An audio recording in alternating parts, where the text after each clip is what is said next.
Hello YouTube, Ruth Baskin here again with another YouTube video. I thought I would share a favorite author of mine and kind of the one that when I started learning everything on Wiccan and the Wiccan path actually got me started. So I'm here with a book by Raymond Buckland. And this is Buckland's book of gypsy magic and fortune telling, travelers' stories, spells, and healing rituals, and it's done by Raymond Buckland.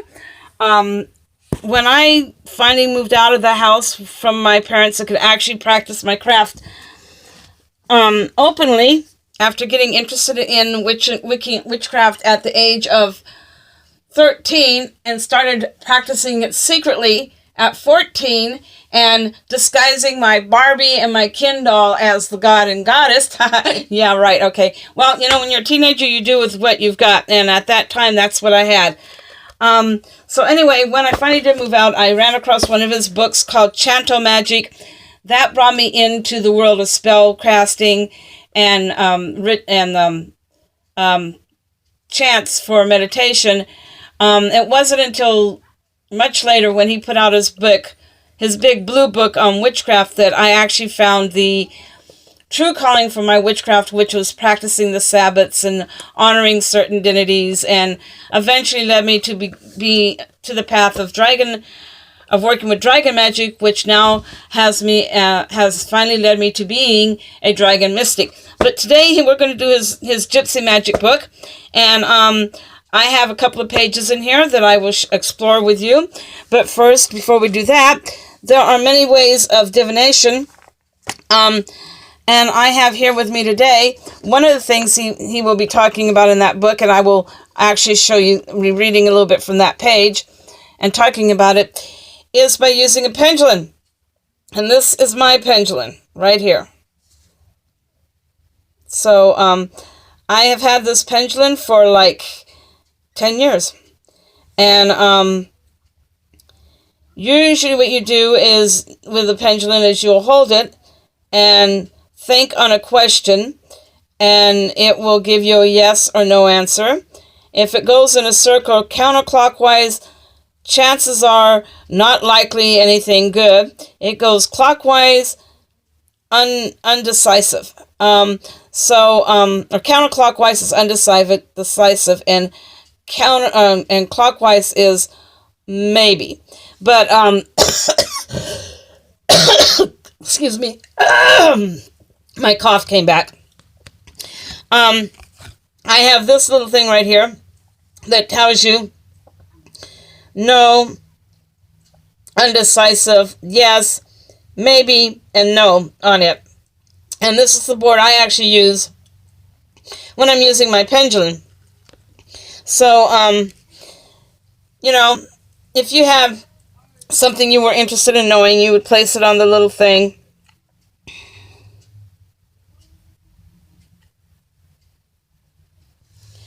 And you would let it... Oh, it says yes. Okay, cool. Well, I'm not giving up my YouTube channel. And then it will sway in the direction that the answer should be in. So I wanted to share my pendulum with you for Divination Tuesday.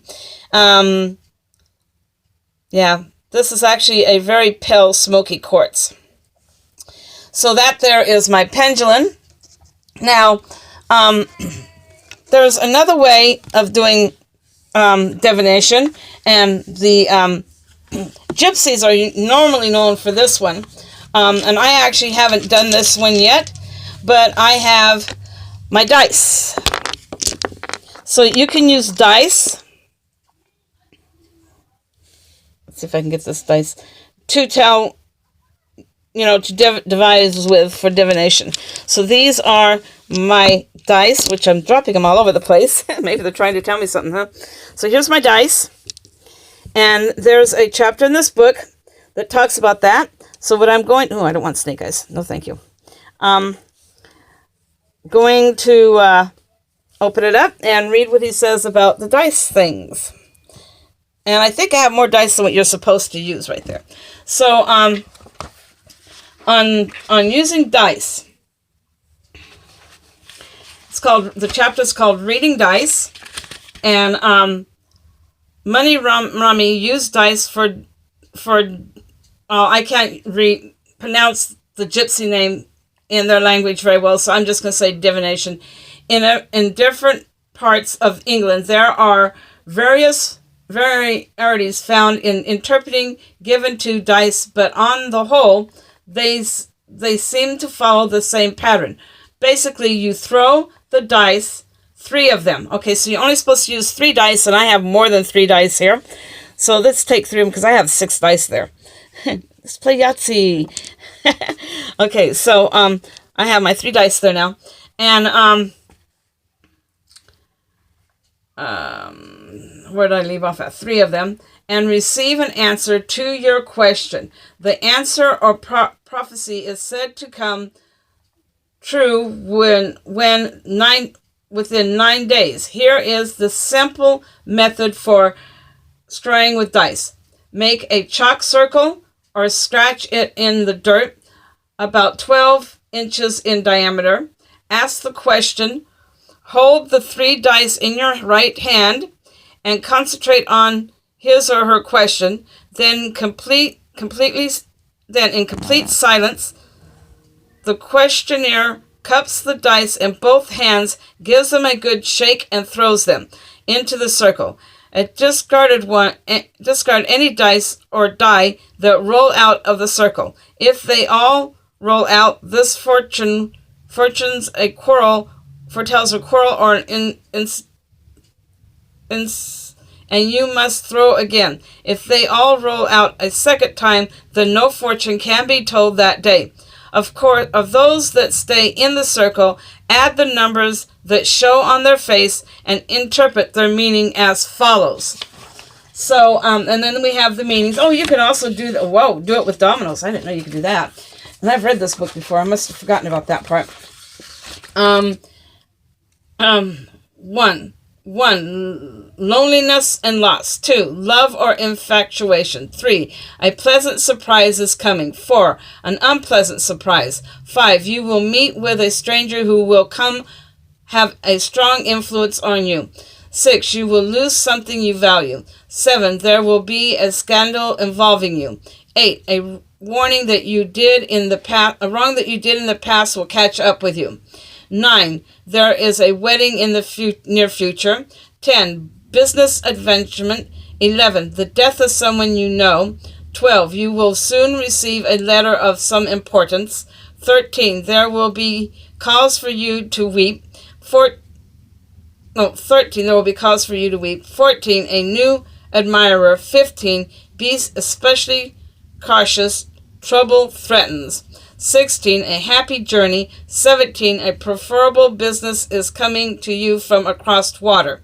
18. Some very great good is coming to you. And that is the meaning of the dice by their number. I wanted to share that with you because I thought you'd be interested in that today. And then, of course, my pendulum, which I'm silently asked a question. I got that answer really quick. This is from Buckland's Gypsy Magic book, and he has other divination things in there. And I think that to keep from... Well, we're not going to go into that. I think I'm going to be using on my Divination Tuesday sharing with you some of the methods from this book for Divination Tuesday for a while. I have other things I want to share with you, but I'm putting those on hold for a bit. And I hope you enjoyed this video. And on that note, before I go, I have something else to show you that does not have to do with my Divination Tuesday ritual and sharing, but I got my book today. My Barbie book I've been talking about came in the mail today, so I want to share this with you guys. It's not standing up very well, phone, don't fall. So anyway, I was going through this book and looking at the Barbies and the years they were put out. The book is called The Ultimate Barbie Doll Book And it's chocked full of really all kinds of information. So I went through it, and I'm thinking, because this one only covers from the 60s to the 90s, I'm going to have to get a book that covers higher up, because, believe it or not, these girls right here are not in my book. So these are late 90s, I'm thinking 2000s. Their heads say 90s, the bodies say a different year. And that's normal with the Barbie dolls from when I was looking at the book. So either these are cheap generic knockoffs, or these are late 90s, early 2000s. So I need to get another Barbie book to see if I can find out which ones these are. Unless anybody out there watching this video knows which Barbies these are, please leave a comment below so I'll know, and I'll write the comment down so I could tag each of these dolls for what they are and the year they came out, because they're not in my book. And I'm still, like I said, going to order that Barbie that I used to have when I was younger, and I'm going to go to the page that is on and show you the Barbie I am planning on getting. Can you open that? There we go. That doll one, that one right there, that's her. And there's her in the box. She, in perfect condition, is going to be more than what I could ever really afford. But I wanted to share. This is the Barbie I'm looking at. When I was a little girl, I owned that Barbie. I had that Barbie. I loved that Barbie. I played with that Barbie. I took that Barbie everywhere I went. And so I have a chance on eBay to get her for a fairly good price and add her to my doll collection. And I plan on doing so. And then the other Barbie I'm planning on getting is, where's she at? She's around here somewhere. The wig Barbie right there is the second Barbie I'll be ordering this year. I had her too when I was younger, and I had 3 different types of wigs for her. So I know this had nothing to do with my Divination Tuesday, but I wanted to share it with you since it came in and let you know I got the book. I looked my Barbies up. They weren't in my book. So I'm going to have to get a Barbie book that deals with dolls from 1990s to 2000s to be able to continue figuring out where my dolls come in. In the meantime, I hope you all like this video. If you do, link it, share it, subscribe, hit the bell so you know when I'm showing more videos. And in the meantime, remember to always be yourself. Unless you could be a dragon, then be a dragon. Blessed be all.